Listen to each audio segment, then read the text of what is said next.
Syedaralun, banjir merendam SMA Negeri 1 Singkil Utara di kawasan Ketapang Indah, Kabupaten Aceh Singkil pada Senin 29 Agustus 2022.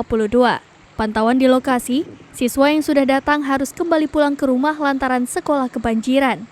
Beberapa guru dan siswa terlihat harus menggulung celana ketika berjalan dalam banjir.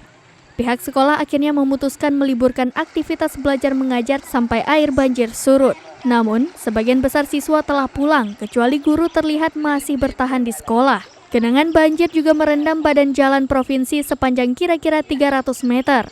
Selain itu, banjir juga merendam rumah penduduk, kantor camat Singkil Utara, kantor urusan agama Singkil Utara, Pos Ramil dan SMA Negeri 1 Singkil Utara.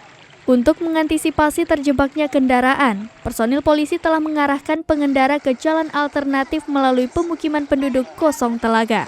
Sejak jam 3 sore kemarin.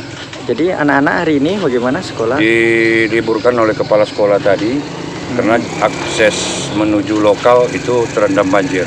Jadi tidak bisa aktivitas belajar mengajar ya? Iya. Daripada membahayakan jadi diliburkan gitu ya? Iya, diliburkan agak beberapa hari, kalau turun nanti air kita akan sekolah kembali. Dari Singkil, Dede Rosadi, Serambi On TV.